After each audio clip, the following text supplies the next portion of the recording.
What's going on, everybody? Thank you for coming through once again and hanging out with me. I'm Blocker 120, and this is Foam World Order. It's a little hot in this mask, though. I'm gonna tell you. Yeah, it's really hot in this mask. But let me get this off. Actually, I don't think I can do this with the whole thing on. It's kind of hot. But how's everybody been doing? How's everybody been hanging out, chilling? Any new blasters to talk about? Any new things y'all been getting into? As for me, I just recently got to attend for the first time a NERF event. It was a free clinic event that was hosted by the NYC NERF Ops, Jason Torre, and Jed-Rene. I don't want to say the last name because I feel like I'm going to say it wrong and butcher it. But let me just tell you, down goes the Nexus. Let me just tell you, if you've never been to a NERF event before, go to one. Like, for my first time ever going to one, like, it was completely super dope. Like, it was like walking in the door, I immediately started noticing blasters that I've only seen online, and that I'm like, ooh, that's pretty cool. I want to get my hands on that blaster. Ooh, I wonder what that one's like. Ooh, I want, one of these days I'm going to be purchasing this one.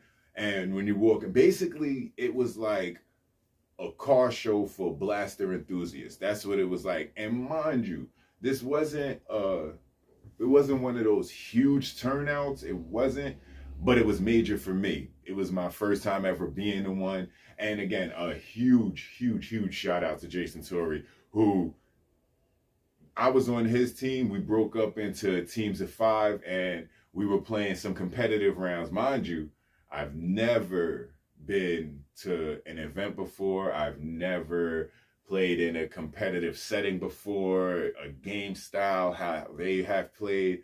I've never played in never played in a competitive format other than with family and friends in house and around, playing around like that, just having fun. And for Jason Torre, we broke up into teams of 5. Jason Torre had what I would like to refer to as 3 off-the-shelf players. Not just new to the game players, new to competitive style players. I mean, literally 3 off-the-shelf players. 3 of us out of the team, myself included, were packing off-the-shelf blasters, stock, crispy, barely any stress put on the spring blasters. Literally, barely any stress put on the spring blasters. Coming in, full stock, everything, paint jobs and internals, fully stock, super stock, how we were. And literally, they were chronographed. It was a 220 cap on the event. And everybody had to get their blasters checked in, get their blasters chronoed, everything like that. And I'm just sitting there on the floor, packing up darts and everything, loading up magazines and everything like that. And I see the referees walking around, they're tapping everybody, introducing themselves, real friendly environment. Hey, what's your name? How you doing? They're taking a quick look at what you got, what you packing with you, and they're like, okay, the chrono's over there. They're taking everybody to get chronoed. Now, what I noticed was nobody was asking me to chrono mine. Nobody came over. Nobody came nowhere near me and said, hey, the chrono's over here. You want to bring that over there? Like, simply, like, they just walked by and it was like, oh, okay. I don't know. Maybe it was the fact that I had one of the day giveaways. I was busting out like a fresh pack of like Bamboo 1.0 darts, right? Not that I purchased for that. It was darts that I had ordered a while ago and I had there. I literally was just bringing out everything like, you know what? It's my time to use all of this. And I got to use none of the things that I brought. And it was for good reason. Luckily, like, Jason Torre came through and he geared his team up like a good not a good captain, like an amazing captain. Not only did he gear us up before we even hit the field, he first came over, he checked out the 3 off-the-shelf players that he had, and he seen the blasters that we had, and he was like, okay, no problem. I'll be right back. Came back, seen I had a Springer. He came back, gave me a beautifully custom SBL, hitting 219 to 220. Although one dart did hit 221, the ref looked the other way. He let that one slide. We really appreciate that. But he came through, gave me a beautifully custom SBL. And then he also provided the other 2 off-the-shelf players with the customized blasters in their format that they were packing as well. I did bring a Tomcat with me as well. I did bring it with me, but as a just in case, because this does hit 170, and I was like, worst case scenario, I'll bring this, because at the start of the day, it was not going so well for me. Like, I have blasters, like as I always said, I like to collect. I have blasters that I have purchased and I have not used.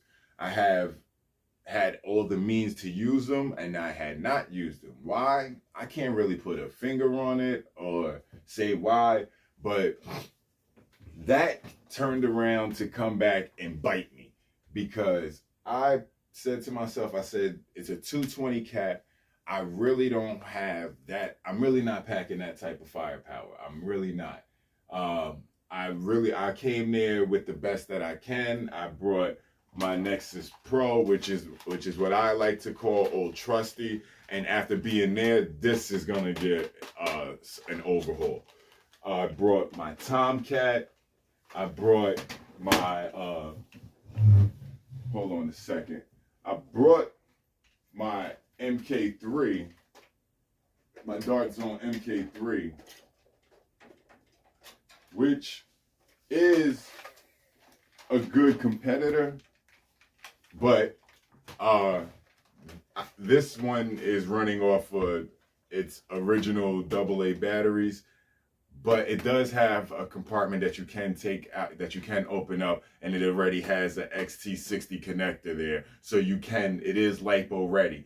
But I did not bring my LiPo batteries with me, because that brings me back to the other parts of my journey, that morning journey where I was preparing and I had things that I had in what I like to call in the cut that I did not use, and it came back to bite me. Now, I said to myself, I don't have 220 blasters. I don't have 220 FPS blasters. I said, but what I do have is a worker Phoenix 2.0 with the MOSFET kit already. It's the original, the Chinese version, and I have a Nightingale, matching colors. As a matter of fact, I'm saying it. Let me just go grab it. And that was what these were gonna be my go-tos for the day. My Nightingale, as my wife likes to say, oh, he went to Tiffany's. I was gonna bring my Nightingale blaster, my worker Nightingale, and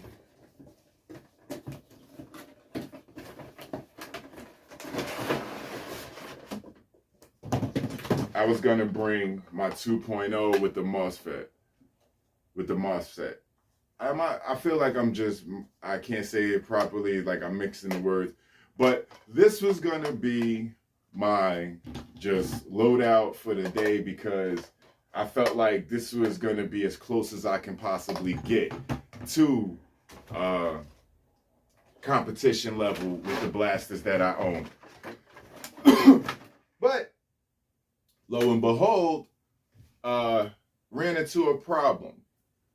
First problem that I noticed was that when I went to go for my when I went to go pop the battery into my Worker Phoenix 2.0, I realized that the battery that I purchased, now mind you, this was a year ago.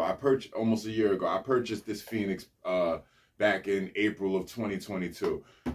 When the battery that I purchased was too large for the compartment on the Phoenix. I, frustratingly was just trying, turn it all different directions, clockwise, flip, upside down, teach it to do tricks or whatever the case was. Would not work. So frustrated, I'm like, you know what? It's okay. Keep pushing forward. Don't let this ruin your day. Remember, your goal is you want to be happy, you want to get to this event, and you just want to enjoy yourself. That's what you want to do. You want to go to your first ever NERF event, and you want to enjoy yourself. So, with a sad heart, I'm like, I can't bring this. But quick thing, those little bootleggy blasters, the attachments, the barrel attachments, they fit nice and snug onto the Phoenix 2.0 barrel. Just a quick thing I wanted to let you guys know, because I actually had a few of those barrels, a few of those muzzle attachments that I was going to bring and just swap out for the fun of it, play style and everything like that. But I didn't bring my Phoenix. And I was sad I didn't bring it as well, because when I arrived there, as I said, the environment and the atmosphere was just so friendly. Like, I'm pretty sure that had I asked, somebody would have lent me a battery to use my Worker Phoenix. I'm pretty sure. But I left it home, and then I said, you know what? I'm not going to bring it. It's okay. So I said, you know what? But I'm going to bring my Nightingale. I said, so, okay, let me charge up the battery for the night. Let me charge up my batteries for the Nightingale. This takes this has an XT30 connection. I said, let me charge up the batteries for my Nightingale. So I go into the box, get my balance charger that I also purchased a year ago. So, all of these things are past the date of return, that I can return them back to Amazon. So I get my balance charger out. Professional balance charger, discharger for Lilo, Lipo, Life, NIC, NH, and PB rechargeable batteries. I'm not a professional on none of this. This is my first Lipo balance charger. These are my first Lipo powered blasters of like professional style, not the bootleggy style with the BS batteries, the batteries that come with it that I don't even really feel comfortable recharging. Not those. I don't even really feel that comfortable playing with those blasters like that, especially after the fact of when you learn about LiPo batteries and how they're used in these and they always say to operate in conjunction with a LiPo alarm.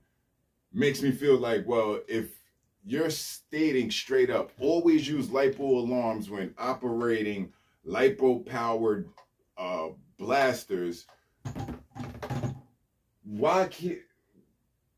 how safe are those then, really, the bootleggy ones that come with the dinky batteries? I'm gonna call them the dinky batteries. For instance,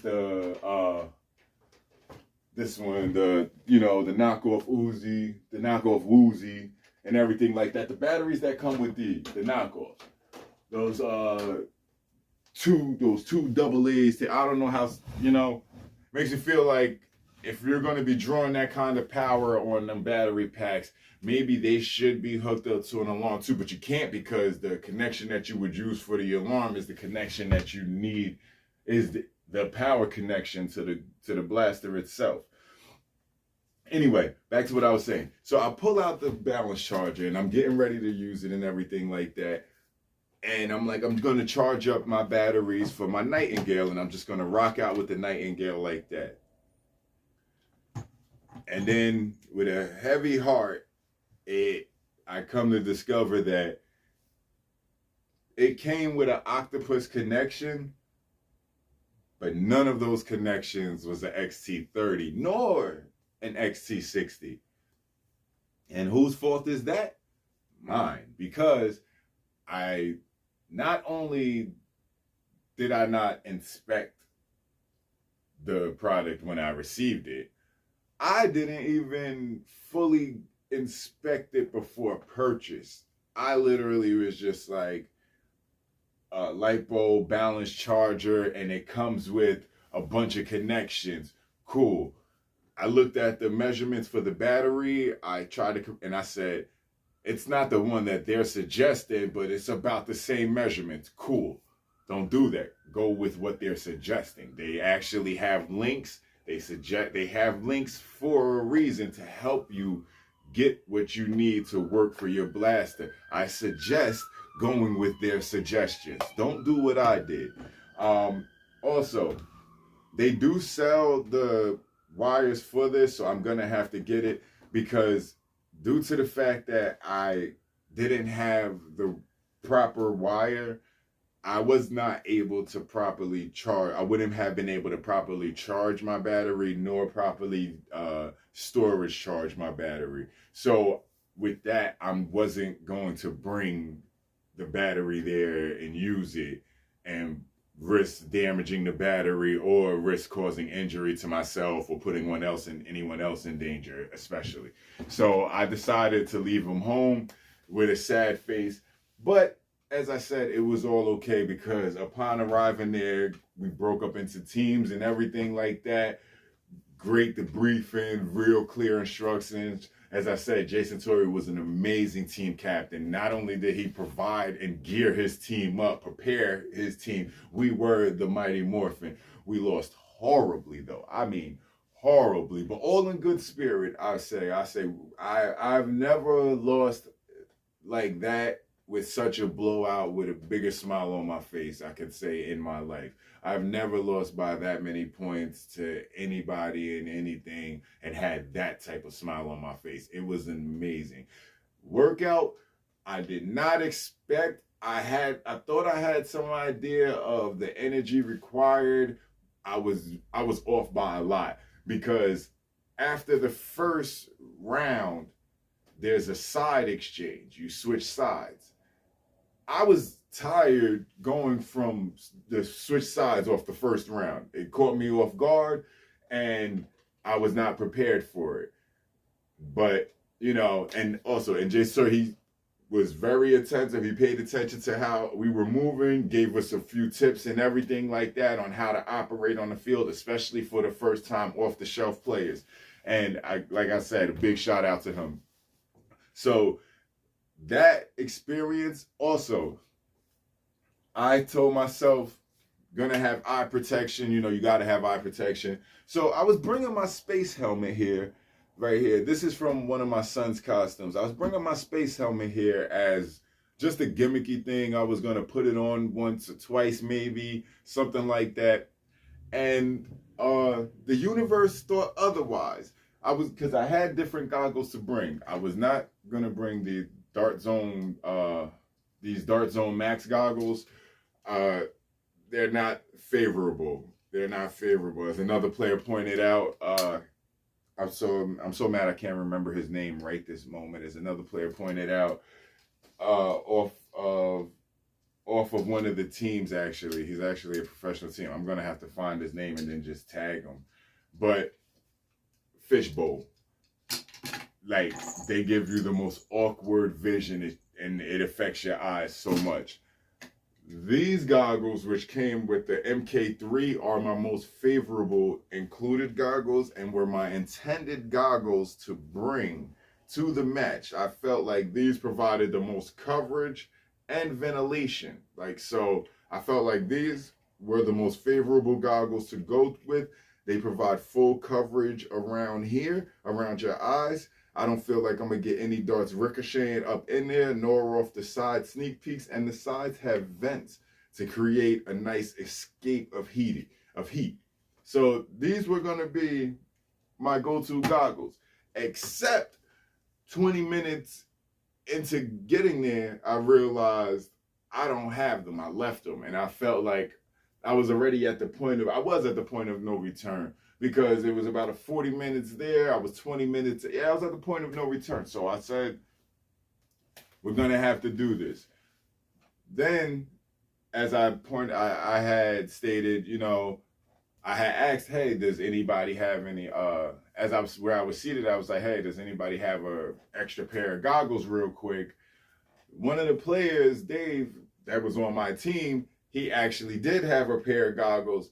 He was like, here, you can use these. And then I was like, you know what? I'm just going to use the helmet. For some reason, you know, I got stuck with the helmet. I might as well wear the helmet. He said, sure, no problem. And I feel like I'm happy I said that, because then those same goggles got to go to the other off-the-shelf player that was with us, another off-the-shelf player. I don't want to say who he was, because they were actually on a secret mission that day, the other two off-the-shelf players. So he was actually able to use those and enter the field, hoodie and everything. So that all worked out for everybody. And I ended up using my space helmet for the entirety of the matches. I felt completely protected, but I definitely needed visibility. I definitely suffered from visibility issues a lot on this. Mainly the tinting, and that it's not an actual clear. It's not set for that type of style, but it was definitely fun. My only regret is that I had to leave because of my timing issues. I had to leave early, and I didn't get to stick around for the casual play, because I saw them starting to set it up, and I'm like, oh man. I felt like I was a kid again, and my mom was telling me, like, come on, it's time to go and everything like that. And I was already on the floor being dragged out, hands clawing into the ground and everything like that, because it looked like it was about to be a really amazing time. I'm pretty sure it was, because the competitive side was an amazing fun time. So I can only imagine, when their purpose is for strictly fun, what it would be like. But again, I really appreciate you guys coming through and hanging out with me. I just, like I said, if you have not ever been to a NERF event, please do so. It's like I said, it's like a car show for blaster enthusiasts. You will walk in there, you will most likely see a bunch of things that you have seen online, and it is completely different when you're seeing them up close, when you're actually holding the blasters. Like I said, it's just like a car show. If you was to walk up there and they're like, yeah, go ahead, you can sit in the car. Except at these meets, more than likely, you'll probably meet players that may be like, instead of saying, here, you could just sit in the car, they're like, here, take it around the block once or twice for a spin. That'll be like, hey, here, you want to try this one out and everything like that. It is a great experience. So, as always, it was fun coming through. I'm stuttering a little bit, I apologize. But as always, it was fun hanging out with you guys. So please remember to always like, comment, subscribe, share, follow, turn on your notifications, tell a neighbor, get a blaster for a neighbor. And now as an inclusion, and especially since I've been the one, attend an event. Try to make one, even if you've never, especially if you have never done an event before. Even if you're not going to compete, just for the experience, go there, hang out, check it out, and see what it's like. Till next time, peace. I'll see you guys later.